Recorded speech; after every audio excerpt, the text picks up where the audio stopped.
അടിമാലി മറിയക്കുട്ടിയെ ചാനലുകളും പത്രങ്ങളും മാപ്രകളും ആഘോഷിച്ചൊരു ബിംബമാക്കി മാറ്റിയിരിക്കുകയാണ്. ഏതൊക്കെ രീതിയിലേക്കാണ് കാര്യങ്ങളുടെ പോക്കെന്ന് നമ്മൾ സൂക്ഷിച്ച് വീക്ഷിക്കുക. മാതൃഭൂമി ദിനപത്രം ചെയ്ത് കൂട്ടിയത് കണ്ടല്ലോ. മറിയക്കുട്ടിയെ സാന്താക്ലോസ് ആയിട്ട് വരെ ചിത്രീകരിച്ചിരിക്കുക. സോഷ്യൽ മീഡിയയിലും അത്തരം പോസ്റ്റുകൾ വരുന്നുണ്ട്.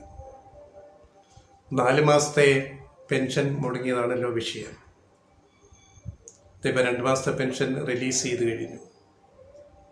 ഇനി അടുത്ത 2 മാസത്തെ ഉണ്ട്. അതിൽ 1 മാസത്തെ കൂടെ വൈകാതെ കൊടുക്കും.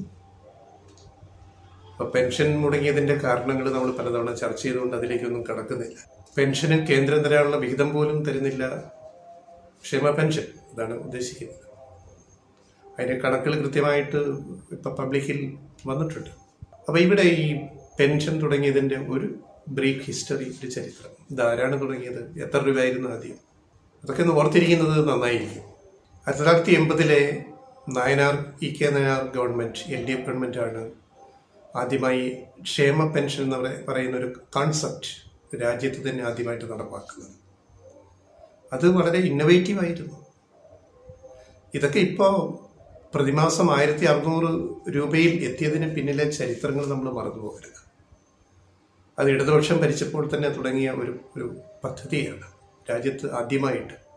അതിനെയാണ് ഇന്നൊവേറ്റീവ് എന്ന് പറയുന്നത്. ആ വാക്കിൻ്റെ അർത്ഥം അറിയാമല്ലോ.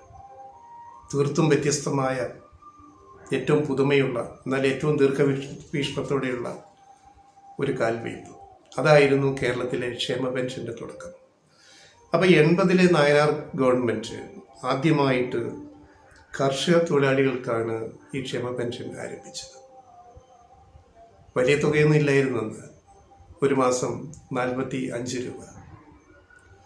അന്നത്തെ 45 രൂപ ഇന്ന് ഒരു 100 രൂപയ്ക്ക് അല്ല 150 രൂപയെന്ന് കൂട്ടിക്കോ. അതിൻ്റെ വാല്യൂ ശോഷണം നോക്കിയാൽ രൂപയുടെ.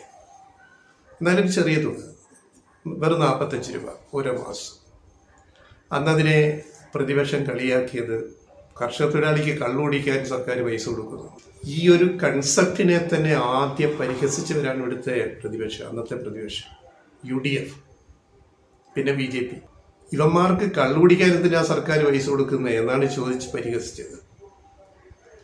ഇപ്പം ക്ഷേമ പെൻഷൻ 1600 രൂപ എന്തിനൊക്കെയാണ് ഓരോ പ്രായം ചെന്നവർ, 60 വയസ്സ് കഴിഞ്ഞവരും 80 വയസ്സ് കഴിഞ്ഞവരും മരുന്ന് വാങ്ങാൻ, രോഗം ഉള്ളവർക്ക് മരുന്ന് വാങ്ങാൻ, വീട്ടിലെ ചെലവിന് ഒക്കെയല്ലേ ഇത് ഉപയോഗിക്കുന്നത്. അതിനെയാണ് മദ്യപിക്കാൻ വേണ്ടി സർക്കാർ കാശ് കൊടുക്കുന്നു എന്ന് പരിഹസിച്ച പ്രതിപക്ഷമാണ് ഇവിടെയുള്ളത് അന്നും.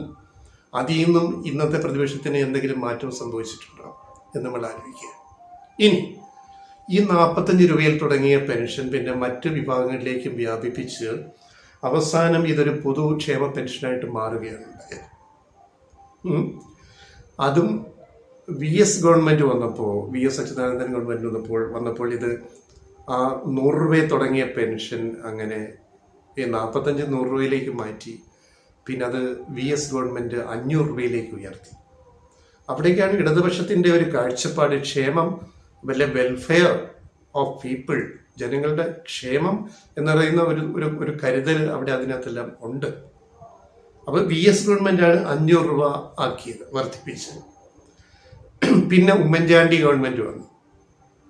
VS ഗവൺമെൻറ്റിന് ശേഷം UDF ഗവൺമെൻറ്, ഉമ്മൻചാണ്ടി സർക്കാർ 100 രൂപ കൂട്ടി 600 രൂപയാക്കി. എന്തെങ്കിലും ചെയ്തു എന്ന് പറയണമല്ലോ, അല്ലെ മോശമല്ലേ?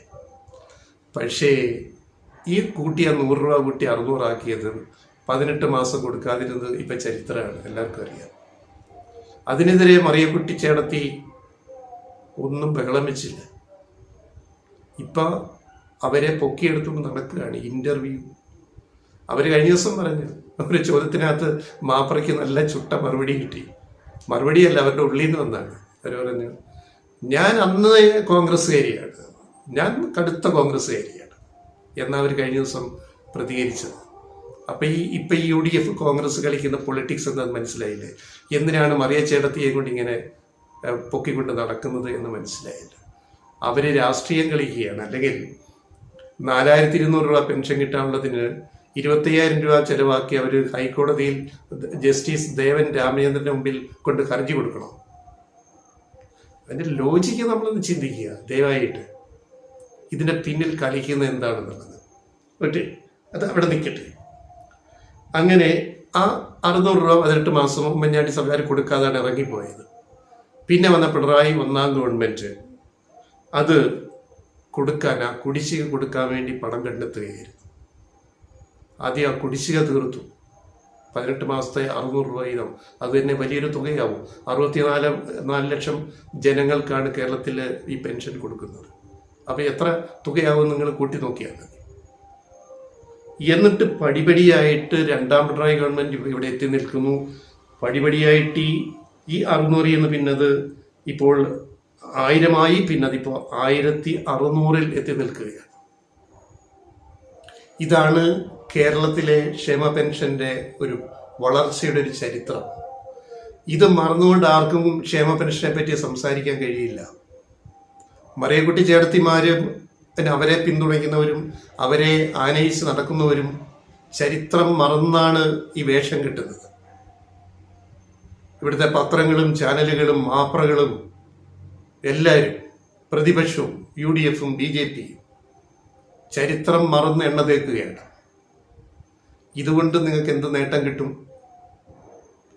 ഒരു മറിയക്കുട്ടി ചേട്ടത്തി മാത്രമേ ഉള്ളൂ ഇവിടെ പെൻഷൻ വാങ്ങുന്നത്. മറിയക്കുട്ടി ചേട്ടത്തിക്ക് മാത്രമേ കുടിശ്ശിക വന്നുള്ളൂ. ബാക്കി എല്ലാവർക്കും പെൻഷൻ കൊടുത്തിരുന്നു. കുടിശ്ശിക വരെയുള്ളൊരു കാര്യം അത് നമ്മൾ മനസ്സിലാക്കിയില്ല നമ്മൾ.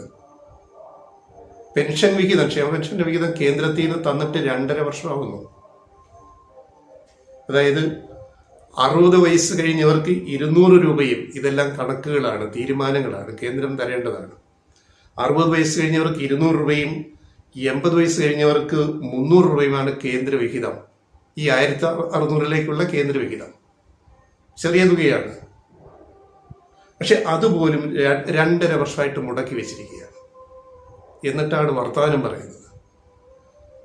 ഇനി ഈ പെൻഷൻ കുടിശ്ശിക വന്നപ്പോൾ അത് കൊടുക്കാൻ വേണ്ടി ഒരു പെൻഷൻ കമ്പനി രൂപീകരിക്കാൻ സംസ്ഥാന സർക്കാർ, പിണറായി സർക്കാർ തീരുമാനിച്ചു.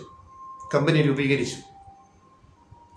അതിനെയും തടഞ്ഞു കേന്ദ്രം. അത് പാടില്ല എന്ന് പറഞ്ഞു, പറ്റില്ല എന്ന് പറഞ്ഞു. ഒരു കമ്പനി രൂപീകരിച്ച് ഫണ്ട് സ്വരൂപിച്ച് വായ്പ എടുത്തിട്ട് പെൻഷൻ കൊടുക്കാൻ, ഇപ്പം കിഫ്ബിയുടെ എന്ന് പറയുന്നത് വേറൊരു മോഡൽ, അതും നവീനമായ ഒരു ആശയമാണ്, ഒരു കൺസെപ്റ്റാണ്. അങ്ങനെ നിയമം ഉണ്ടാക്കി, കമ്പനി ഉണ്ടാക്കിയിട്ട് അതിന് ഇടങ്കോലിട്ട് കേന്ദ്ര സർക്കാർ. എന്ന് പറഞ്ഞാൽ നീ ഒന്നും നേരെ ജീവിക്കരുത്, കേരളത്തിൽ ഉള്ള മലയാളികൾ. കാരണം നിങ്ങൾ LDF അല്ലേ ജയിപ്പിച്ചത്, നീ ഒന്നും മര്യാദയ്ക്ക് ജീവിക്കരുത് എന്നുള്ള ഇൻഡയറക്റ്റ് സന്ദേശമാണിത്. ഇതൊക്കെ മനസ്സിലാക്കിയിട്ടാണ് നമ്മൾ പെൻഷൻ വിവാദത്തിൽ സംസാരിക്കാൻ. മറിയക്കുട്ടി ചേടത്തിയെ എഴുന്നള്ളിച്ചു കൊണ്ടുപോകുന്നു. അവർക്ക് ഒരു രസം, അവരെ സാന്താക്ലോസ് വരിയാക്കി. ഏത് രാഷ്ട്രീയമാണിത്? എന്ത് രാഷ്ട്രീയമാണിത്? എവിടേക്കാണ് പ്രതിപക്ഷമായി നിങ്ങൾ പോകുന്നത്? നിർത്തേണ്ട, ആഘോഷിച്ച് ന്യൂ ഇയർ വരെ ആഘോഷിക്കുക. മറിയക്കുട്ടി ചേട്ടത്തിയെ വെച്ചിട്ട് ആഘോഷിക്കുക. അപ്പോൾ സന്തോഷമാവില്ല എല്ലാവർക്കും.